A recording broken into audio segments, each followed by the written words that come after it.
So friends, last video में हमने discuss किया था कि किस तरीके से ब्रिटिशर्स ने सिंध और अफ़गानिस्तान पर एनेक्सेशन करने का ट्राई किया था।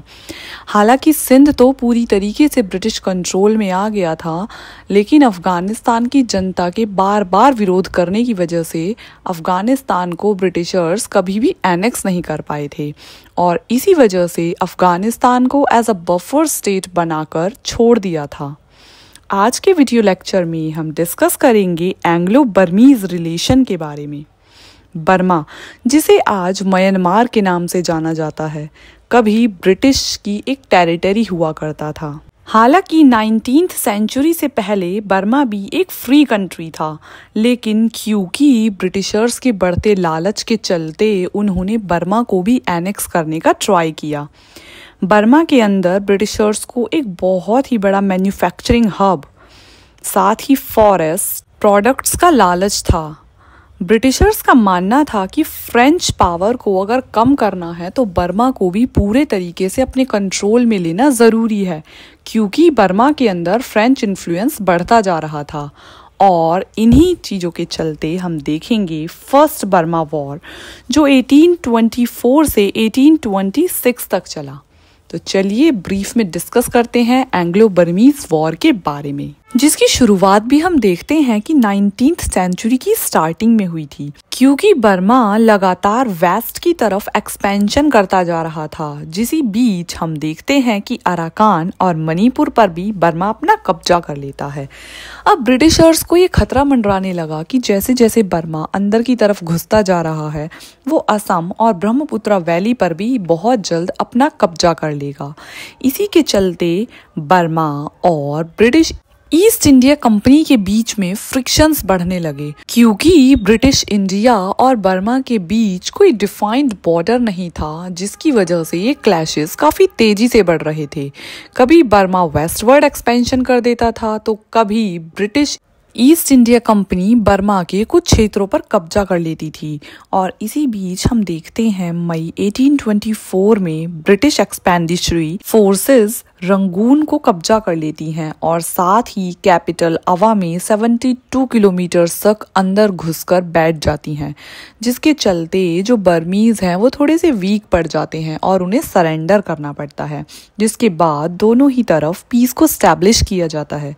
ईयर 1826 में ट्रीटी ऑफ यंदाबू साइन होती है, जिसके प्रोविजंस में हम देखते हैं कि बर्मा की गवर्नमेंट को काफ़ी ह्यूमिलिएशन का सामना करना पड़ता है। उन्हें as a war compensation 1 crore rupees British East India Company को देने पड़ते हैं और साथ ही अराकान और तेनासरिम जैसे जो एरियाज थे उनके कोस्टल रीजन्स पर ब्रिटिशर्स अपना कब्जा कर लेते हैं। असम, चच्चर और जैंतिया पर भी ब्रिटिशर्स का कब्जा हो जाता है और साथ ही मणिपुर को as an independent state recognise कर लिया जाता है। साथ में हम देखते हैं कि ब्रिटिशर्स और बर्मीज के बीच में एक कमर्शियल ट्रीटी को भी साइन किया जाता है। बर्मा की कैपिटल अवा के अंदर एक ब्रिटिश रेसिडेंट को पोस्ट किया जाता है और साथ ही एक ब्रिटिश एनवॉय कैलकाटा भी भेजा जाता है। अभी फर्स्ट एंग्लो बर्मीज वॉर खत्म ही हुआ था कि सेकेंड एंग्लो बर्मीज वॉर के बादल भी मंडराने लगे, और उसका रीजन कुछ और नहीं, अंग्रेजों का बढ़ता लालच था। क्योंकि ब्रिटिशर्स की नज़र हमेशा से ही बर्मा के टिम्बर रिसोर्सेज पर थी। वो चाहते थे कि यहाँ की मार्केट को भी कैप्चर कर लिया जाए, जिससे उन्हें दिन दुगनी रात चौगुना प्रॉफिट मिले। उस टाइम पे इंडिया के गवर्नर जनरल थे लॉर्ड डलहौजी, जिनकी नज़र हमेशा से ही अपर बर्मा के टिम्बर रिसोर्सेज पर थी। अब इस बार ब्रिटिशर्स ने पैगू पर भी कब्जा कर लिया, जो कि अकेला ऐसा कोस्टल प्रोविंस था बर्मा का जिस पर अभी तक ब्रिटिशर्स की नज़र नहीं गई थी। इसके बाद बर्मीज और ब्रिटिशर्स के बीच में गुरिल्ला वॉर देखने को मिलता है, और क्योंकि ब्रिटिशर्स काफ़ी ज़्यादा पावरफुल थे, इसी वजह से वो पूरे ही लोअर बर्मा पे अपना कंट्रोल एस्टैब्लिश कर लेते हैं। और इस तरीके से सेकेंड एंग्लो बर्मीज वॉर, जो कि 1852 से 1853 तक चला, उसमें ब्रिटिशर्स जीत जाते हैं। कुछ ही समय बाद बर्मीज किंग भिंदन उनकी मृत्यु हो जाती है, जिसके बाद उनके बेटे थीबो वो गद्दी पर बैठते हैं। अब थीबो जो थे वो ब्रिटिशर्स से काफ़ी ज़्यादा नफरत किया करते थे। अब क्योंकि थीबो ने अपने रिलेशंस दूसरी यूरोपियन पावर्स के साथ भी काफ़ी अच्छे से इस्टेब्लिश किए थे। फ्रांस, जर्मनी और इटली के साथ भी उनकी कमर्शियल ट्रीटीज़ थी, जिसकी वजह से ब्रिटिश मर्चेंट को ऐसा लगता था कि थीबो कहीं ना कहीं उनके अगेंस्ट हैं।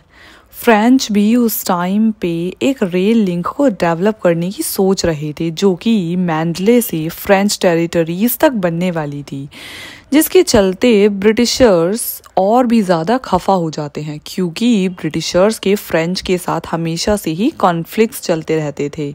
इसी बीच ब्रिटिशर्स के ऊपर एक ह्यूमिलेटिंग फाइन को इम्पोज किया जाता है, जिसके बाद ब्रिटिशर्स पूरी तरीके से थीबो के अगेंस्ट हो जाते हैं। उस टाइम पर इंडिया के गवर्नर जनरल थे लॉर्ड डफरिन, और लॉर्ड डफरिन फाइनली बर्मा को एनेक्स करने के लिए 1885 में अपनी फोर्सेस को ऑर्डर दे देते हैं, जिसके चलते हम देखते हैं कि फाइनली 1885 में बर्मा को एनेक्स कर लिया जाता है। हालांकि ब्रिटिशर्स को गुरिल्ला अपराइजिंग का बहुत ही ज़्यादा स्ट्रॉन्ग रेजिस्टेंस करना पड़ा था, लेकिन इसके बावजूद भी ब्रिटिशर्स कहीं ना कहीं अपर बर्मा पर भी अपना कंट्रोल इस्टेब्लिश कर देते हैं।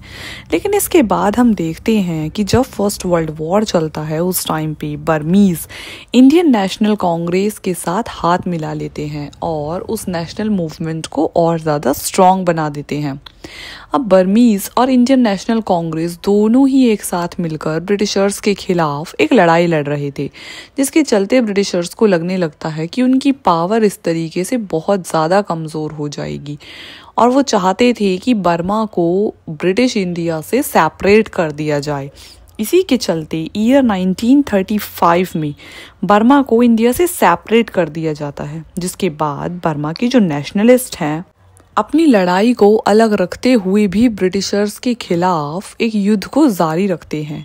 सेकेंड वर्ल्ड वॉर के दौरान यू ऑन्ग सांग के नेतृत्व में बर्मीज नेशनलिस्ट जो हैं वो ब्रिटिशर्स के खिलाफ इंडिपेंडेंस के लिए वॉर लड़ते हैं, और ईयर 1948 में फाइनली जनवरी 4 को बर्मा को ब्रिटिशर्स से इंडिपेंडेंस मिल जाती है और बर्मा एक इंडिपेंडेंट कंट्री के रूप में उभर कर आता है। तो ये तो था बर्मा का इतिहास। आगे चलते हैं और जानते हैं एंग्लो तिब्बतन रिलेशंस के बारे में। तिब्बत जो कि एक टाइम तक चाइना की सुजरैनिटी में ही हुआ करता था, यानी कि एक तरीके से इनडायरेक्टली चाइना के ही कंट्रोल में था। उस समय तिब्बत पर एक थियोक्रेसी का रूल चल रहा था, जो कि बुद्धिस्ट मॉन्क्स हुआ करते थे, जिन्हें लामास कहा जाता था। जैसे कि आपने सुना होगा, आज भी तिब्बत की जो एडमिनिस्ट्रेशन है उसे लामास ही कंट्रोल करते हैं, और जो दलाई लामा की पोस्ट है वो आज भी बरकरार है, जिसका जिक्र उनके पुराने ग्रंथों में भी किया गया था। दलाई लामा तिब्बत में एक राजनैतिक गुरु होने के साथ साथ उनके धार्मिक गुरु भी होते हैं। हालांकि ब्रिटिशर्स ने हमेशा ही तिब्बत के साथ अच्छे रिलेशंस डेवलप करने की कोशिश की, लेकिन पास्ट में हम देखते हैं कि ब्रिटिशर्स के उनके साथ कोई भी अच्छे फ्रेंडली या कमर्शियल रिलेशंस नहीं थे।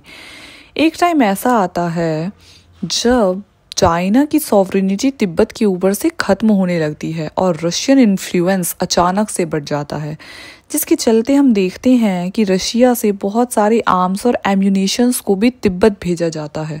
अब ये वो अलार्मिंग सिचुएशन थी जिसमें हम देखते हैं कि ब्रिटिशर्स को एकदम से टेंशन बढ़ जाती है। इस टाइम पे इंडिया के वाइसराय हुआ करते थे लॉर्ड कर्जन, जो कि यंग हस्बैंड के नेतृत्व में एक मिशनरी को तिब्बत भेजते हैं, ताकि तिब्बत के साथ कुछ ट्रीटीज को साइन किया जा सके और कुछ फ्रेंडली रिलेशंस को डेवलप किया जा सके।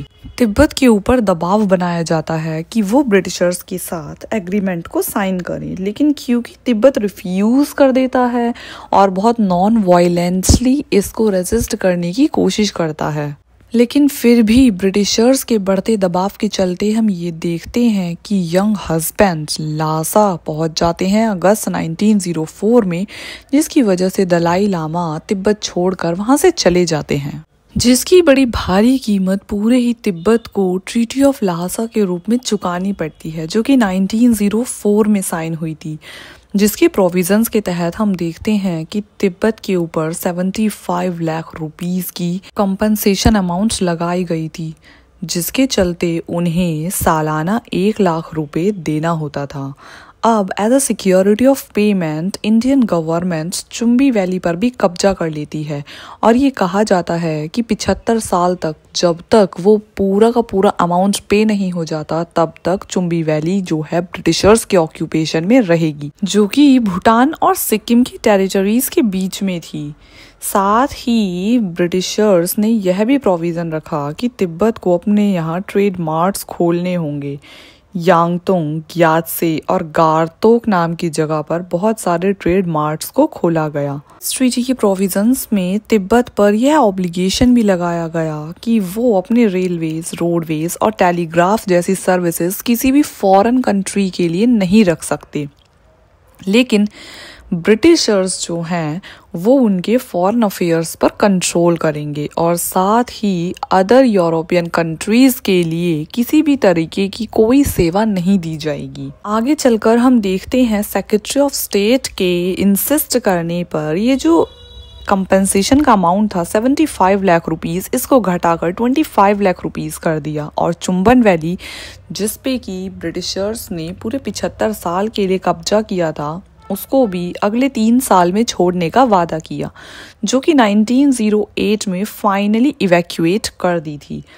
इस तरीके से हम देखते हैं एट द एंड ये जो तिब्बत वाला एरिया होता है वो वापस से चाइना की सुज़रैनिटी में आ जाता है, क्योंकि ईयर 1907 में एंग्लो रशियन कन्विक्शन होने के बाद दोनों ही ग्रेट पावर ब्रिटेन और रशिया ने ये डिसाइड किया था कि तिब्बत के साथ विदाउट चाइनीज इंटरफेरेंस नेगोशिएट नहीं किया जाएगा और इस तरीके से वापस से चाइना की सुज़रैनिटी तिब्बत के ऊपर एस्टैब्लिश हो जाती है। हालांकि भूटान और नेपाल के साथ ब्रिटिशर्स की ना तो उतनी वॉर हुई थी और ना ही कुछ ऐसे खास रिलेशन थे जिसके बारे में डिस्कस करना उतना ज़रूरी है, तो इसीलिए हम भूटान और नेपाल को काफ़ी ज़्यादा ब्रीफ में डिस्कस करेंगे।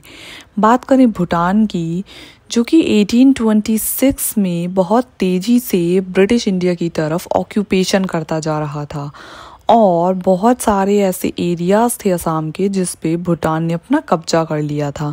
साथ ही 1863 से 1864 तक बहुत सारी ऐसी ट्रीटीज़ को इम्पोज किया गया ब्रिटिशर्स के ऊपर, जिसके चलते उन्हें काफ़ी ज़्यादा नुकसान का सामना करना पड़ा।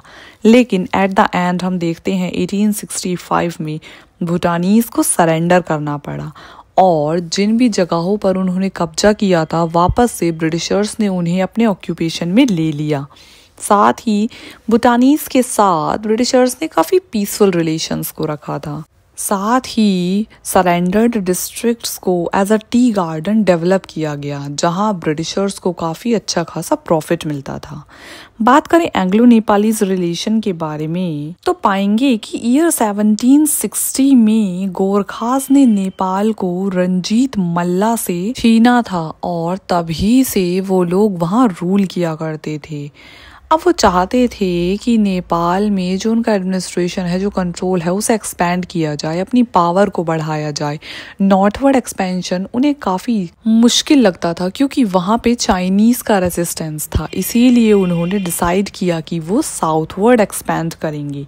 पर क्योंकि 1801 में इंग्लिश ने गोरखपुर को एनेक्स कर लिया, जिसके बाद उन दोनों के ही बीच में, नेपालीज के और ब्रिटिशर्स के बीच में क्लैशेस स्टार्ट हो गए, जिसके बाद हम देखते हैं कि लॉर्ड हेस्टिंग्स के टाइम पे गोरखाज ने बुटवाल और शिवराज पर कब्जा कर लिया, जिसकी चलते ये क्लैशेस काफ़ी ज़्यादा बढ़ गए और एक होल सोल वॉर में तब्दील हो गए। ये वॉर ख़त्म होता है एक ट्रीटी के साथ, जो कि 1816 में नेपालीज और ब्रिटिशर्स के बीच में हुई थी, जिसका नाम था ट्रीटी ऑफ सगौली, जिसके प्रोविजंस कुछ इस तरीके से हैं कि नेपाल में एक ब्रिटिश रेसिडेंट को रखा गया। साथ ही नेपाल ने जिन डिस्ट्रिक्ट्स पे अपना कब्जा किया था, गढ़वाल और कुमायूं, जो तराइन एरिया में आया करते थे, उन्हें छोड़ दिया गया। सिक्किम से भी नेपाल ने अपना कंट्रोल विथड्रू कर लिया। इस एग्रीमेंट के चलते हम देखते हैं कि ब्रिटिशर्स को काफ़ी ज़्यादा फ़ायदा हुआ। इस ट्रीटी के बाद ब्रिटिशर्स का कब्जा अब हिमालय रीजन्स तक हो गया। सेंट्रल एशिया तक पहुंचना उनके लिए अब काफ़ी ज़्यादा आसान था, जिसने ब्रिटिशर्स के ट्रेड को एक बहुत ही बड़ा बूस्टर दिया।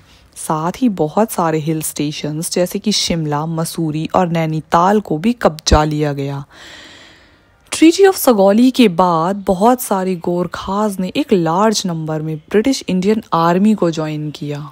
अब इसके बाद हम देखते हैं कि ब्रिटिशर्स का जो कंट्रोल है वो पूरे ही इंडियन सबकॉन्टिनेंट पर हो चुका था, और साथ ही बहुत सारे ऐसे इंडिया के नेबरिंग कंट्रीज थे जिन पर भी ब्रिटिशर्स ने अपना कंट्रोल एस्टैब्लिश कर लिया था।